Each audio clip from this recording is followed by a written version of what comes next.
Good afternoon. I am Precious Mzea Sakaleji. Welcome to Camnet TV Midday News. The headlines.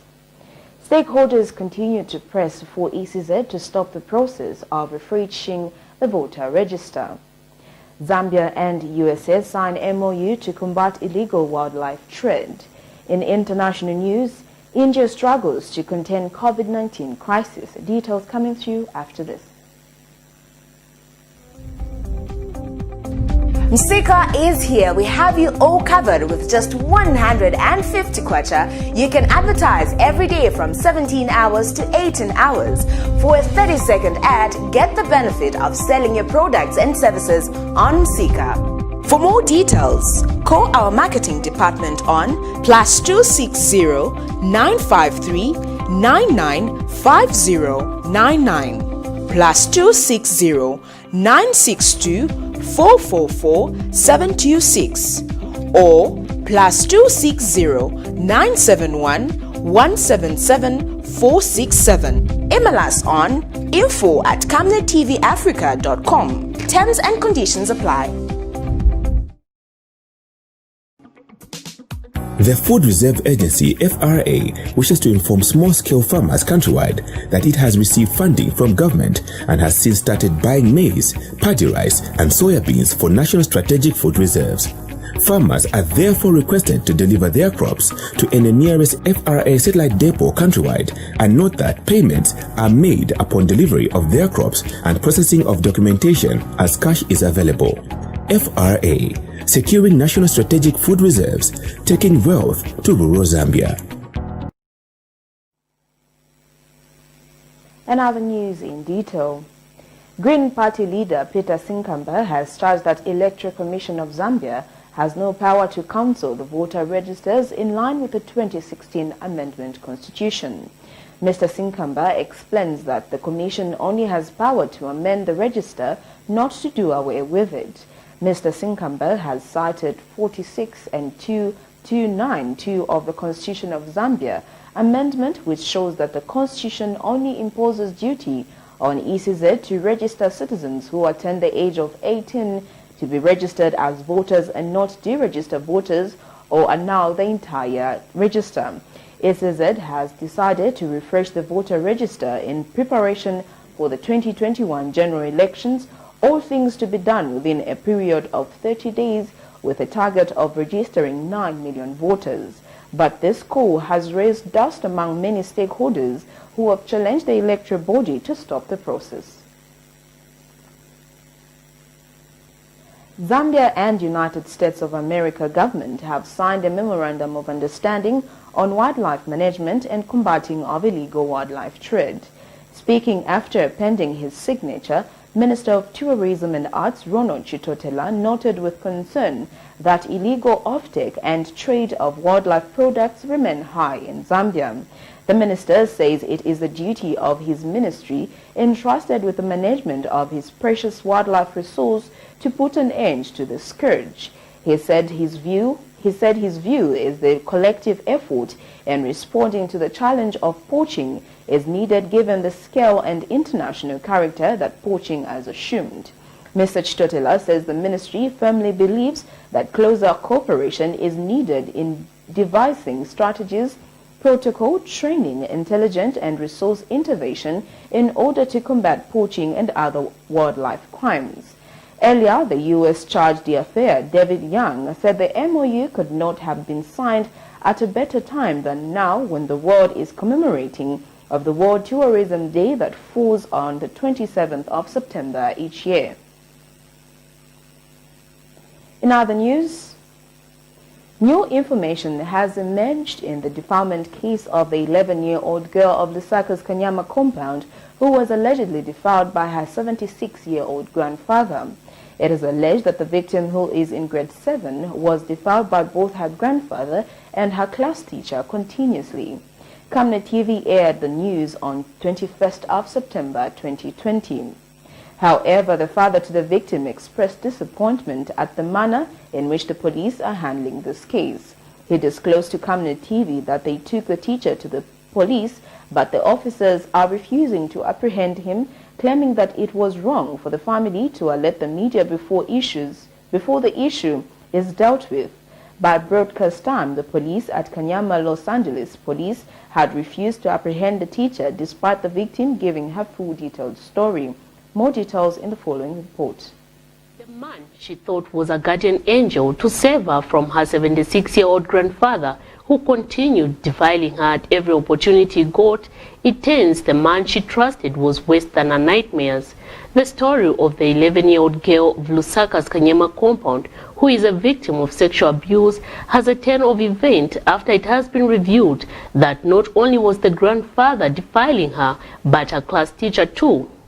It is alleged that Mary, not her real name, would confide in her teacher every time her 76-year-old grandfather would sexually abuse her when his wife refused to meet his sexual demand. The teacher, who saw an opportunity, allegedly started defiling her as well. The victim, who has now been relocated to a safe place, was taken to the University Teaching Hospital, where a medical examination conducted showed that she sustained several bruises on her private part due to continued sexual abuse.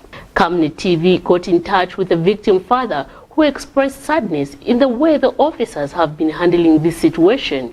Uja mwana kuja wambia siweze kumugona. Mwana kwa complain na kunaba kwa soba. Naendo complain na kulichicha wake. So after complain na kulichicha wake, teacher wake na hivi kapena naga nza branji, na hivi na kumkomena kwa kuja kwamba kumugona. Mwana eka ndio mina londoro yonkani. Kwa mwana uja anasoba kwa chali kwa kuchanga peleke vipo. So every time mwana kaenda ya skuru amukomena moja mchani, amugona moja mwana. So mwana tipa mena manja ne inabula manje nkani jasa branji, ya mveka manje. So inve kuja teacher mwana kusha kuzidifenda, jia kumukisha branji, kubwera kuja kunyumba nisinaivo kuja manja aurura kai kuja bauza kuti bambuye ze kunigona na kubwera kuna wambu upanga chongo. So teacher na kwamba kuzidifenda hivyo kuzifanya ine sindine ni wambuye wake na kama ni wambuye wake na sindine but yeye mwene wake alondorola si na teacher zo nigonga bambuye ze kunigona. Futa wa kusindenga ni umuntu mufaka masozi denti bwe naye mwana huko bene ba polisi kuja bakala singa msake umaseozi atalibe mulandu teacher ndiye hizo na mene batuza sasa mata imwe ngati mukamba fonchi kuli vamene muziwa vinango vamene vilipo ndala sinisa chikamba mwana ni mungono mukamuyangana mamene ali ati akamba. The father is now calling upon all well-wishers to help in solving the case, and by broadcast time the officers at Los Angeles police post had refused to apprehend the teacher for the alleged offense despite the victim's testimony. On the 22nd of September 2020, her grandfather, the perpetrator, went into hiding after being tipped that police were on their way to arrest him. However, since then, the man has been on the run. Miriam Kemba, reporting for Camnet TV News in Lusaka. In other news, government says national values are an important aspect of the country's development, hence the need for people in governance-related issues to help government achieve its goals. Ministry of National Guidance and Religious Affairs Permanent Secretary Reverend Howard Sikwela says national values are a compass of running government business and personal lives for success to be attained. He says the critical ingredient is a vital development of the nation and can only be achieved if people adhere to the values and guidelines. The PS says a better Zambia can be attained if everyone plays their part in ensuring that national values are followed. Reverend Sikwela was speaking during an orientation meeting for national values and principles in Lusaka on Wednesday. A critical ingredient in the development of our country, ladies and gentlemen. However, this development can only be achieved once adherence to these values and principles is strictly followed by all Zambians, and not just the Ministry of National Guidance and Religious Affairs. We can achieve and attain a better Zambia if only all of us participated in ensuring that the national values and principles are adhered to. It is the duty of all focal point persons, as you are being inducted today, to ensure that these national values are followed. Our national values are a compass to the running of government business and one's personal life. They influence our attitudes, behavior, and conduct as a people. You may wish to note that for our ministry to adequately serve its purpose and remain relevant to its cause, there is need that we move with the needs and the demands of society. The needs and the demands of our country yesterday are different from those of today. So we have to remain relevant. For us to adequately and effectively communicate to all our stakeholders, the ministry working with the other stakeholders have since translated the information, education and communication materials in 7 local major languages, namely. Getting into our international news this afternoon, Indian Prime Minister Narendra Modi is holding talks with state leaders to discuss how to combat the coronavirus. The government is struggling to get the outbreak under control, reporting more than 83,000 new infections in the past 24 hours. In other news, the German hospital treating Russian opposition leader Alexei Navalny for poisoning on Wednesday said his condition has improved enough for him to be released and suggest a complete recovery from the naive agent was possible. Navalny, 44, spent 32 days in treatment in Berlin's Charité Hospital, 24 of which were in intensive care before doctors deemed his condition and improved sufficiently for him to be discharged from acute inpatient care. Al Jazeera reports. Ambulance driver Manoj Kumar is on COVID-19 duty in the Indian capital, New Delhi. During the coronavirus pandemic, he says he's had to work 48-hour shifts because the Indian healthcare system is underfunded and overstretched. His family wants him to quit and return to their village. He's not ready to do that yet, but he does feel badly let down by his government. The government or its representatives should come and see our working conditions. They should at least try to talk to us. No one comes to meet us or ask us about our issues. If we raise our voice about this, we are fired from our jobs or transferred to a different zone. India's official tally of coronavirus cases is now past 5.6 million, second only to the United States. India's Supreme Court says conditions are deplorable for patients in the worst affected states. Doctors and nurses have been protesting against their working conditions, and some have threatened to resign. There are no guidelines on how long healthcare staff should wear personal protective equipment. The government's healthcare policy doesn't even mention the role of nurses. And it's really sad the government denied having any data on how many healthcare workers have died of COVID-19 while performing their duties. Over the past 6 months, a dire picture has emerged of how the world's second most populous nation is coping with the pandemic. Opposition MPs say the government's confused messaging hasn't helped.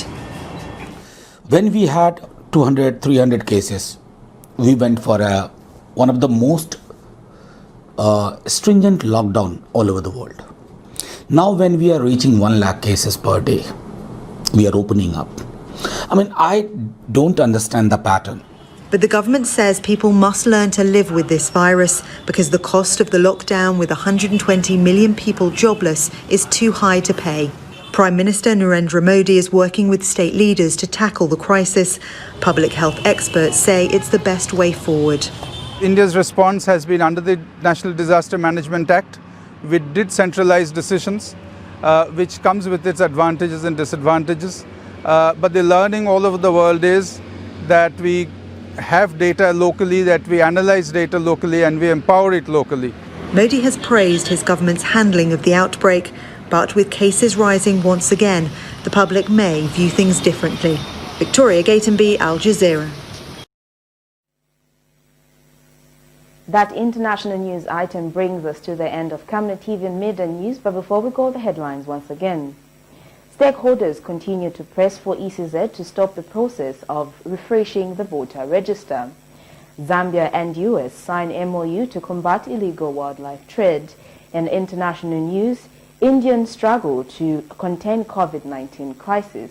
Well, that is all. Thank you for joining me. Please make sure to make a date with us this evening on our main bulletin, which is at 19:30. I am Precious Mzea Sakaleji. Before I go, I'd love to wish a friend of mine a happy birthday to Georgina Mwale. Good afternoon.